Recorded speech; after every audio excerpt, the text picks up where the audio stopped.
Gap kebisuan yang asing. Listrik mati total. Hujan yang mulanya hanya rintik-rintik manja tiba-tiba mengamuk menjadi badai kecil. Angin berdesir kencang, cukup liar untuk membuat dahan-dahan kelapa melambai panik di bawah langit yang gelap, dan puncaknya, bunyi kretek keras di kejauhan yang menandakan kabel utama desa telah terputus. Di dalam homestay, jendela laut, kegelapan pekat menyergap tiba-tiba. Raka berdiri terpaku di ambang pintu dapur umum homestay. Tubuhnya setengah basah kuyup. Di tangan kanannya, ada kantong plastik hitam yang bergerak-gerak sedikit, 2 ekor ikan kakap merah segar. Ia baru saja membelinya dari pak nelayan di ujung jalan sebelum langit pecah, berniat pamer kemampuan memasak mandiri untuk pertama kalinya, sebuah misi mulia yang sayangnya berbenturan dengan fakta bahwa Raka tidak bisa memasak. Ia menyalakan senter ponselnya, menyorot ke arah dapur yang gelap gulita. Cahaya itu menangkap sosok perempuan yang sedang duduk memeluk lutut di kursi kayu pojok dapur. Maaf, kaget ya, sapa Raka canggung. Perempuan itu menoleh. Wajahnya diterangi cahaya lilin kecil yang ia bawa sendiri. Lumayan, gelap banget soalnya. Aku Raka, penghuni kamar nomor 3. Raka memperkenalkan diri, mencoba mencairkan suasana di tengah suara hujan yang bergemuruh. Nadia, kamar nomor 5, jawab perempuan itu singkat. Tiba-tiba, suara keroncongan yang cukup keras memecah suara badai. Itu perut Nadia. Ia tertawa malu. Maaf, dari siang belum makan. Rencananya mau cari makan keluar, tapi badai begini, warung pasti tutup semua. Raka mengangkat kantong plastiknya. Kabar baiknya, aku punya 2 ekor kakap segar. Kabar buruknya, Raka menatap kompor gas tua di dapur itu dan tumpukan arang di sudut ruangan. Tautkan kedot aku nggak tahu cara mengolahnya biar enak. Paling banter cuma aku bakar sampai gosong. Mata Nadia berbinar melihat ikan itu, tapi kemudian meredup saat melihat tungku pembakaran. Aku bisa bikin bumbu, kata Nadia pelan. Nenekku punya resep bumbu oles ikan bakar yang juara. Bahan-bahannya kebetulan ada di kulkas dapur umum ini tadi siang aku lihat. Kunyit, bawang, cabai, kecap. Wah, sempurna. Ayo kita masak, ajak Raka antusias. Nadia menggeleng, wajahnya tampak pias di bawah sinar lilin. Masalahnya, aku takut api. Trauma masa kecil.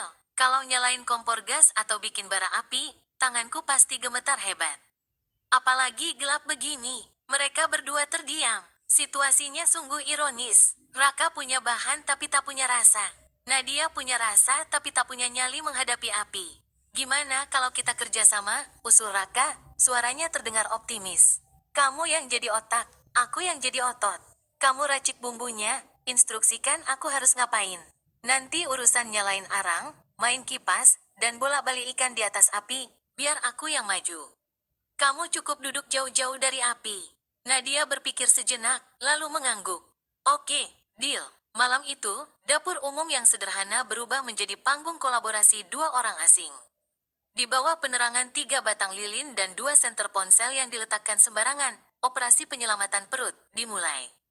Nadia, dengan cekatan meski dalam remang cahaya, mengulek bumbu. Bunyi ulekan batu beradu dengan cobek terdengar ritmis, mengalahkan suara hujan yang mulai mereda. Tambahin garam dikit lagi, Kak, instruksinya sambil mencicipi ujung jari. Terus kasih perasan jeruk nipis biar nggak amis. Raka menurut. Ia membersihkan ikan di bawah arahan Nadia yang detail. Lalu, saat tiba waktunya membakar, Raka membawa pemanggang ke teras belakang yang beratap, agar asap tidak mengepul di dalam. Kipasnya pelan aja, jangan sampai apinya nyambar ikannya, nanti pahit, seru Nadia dari ambang pintu dapur, menjaga jarak aman dari bara api yang mulai memerah.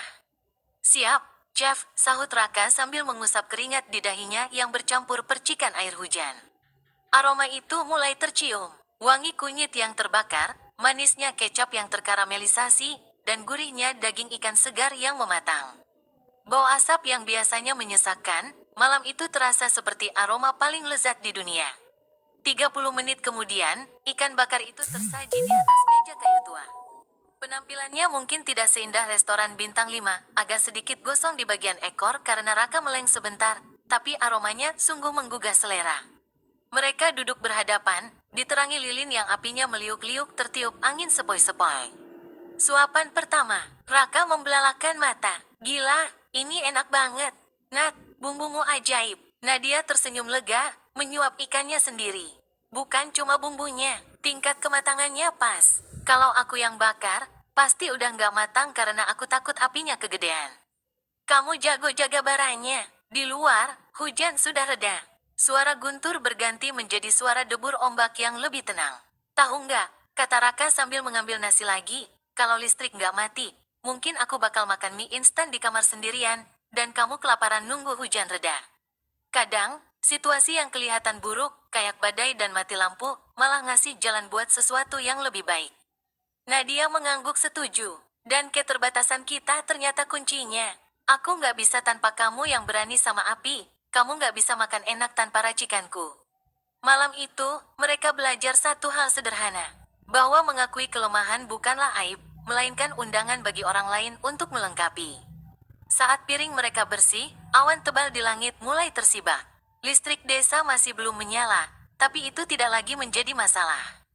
Di atas sana, ribuan bintang mulai bermunculan, menjadi lampu hias alami untuk makan malam darurat paling berkesan yang pernah mereka alami. Dua orang asing, yang dipertemukan oleh lapar dan kegelapan, kini duduk mengobrol santai ditemani sisa bara api yang perlahan meredup, menyadari bahwa ini mungkin bukan makan malam terakhir mereka bersama.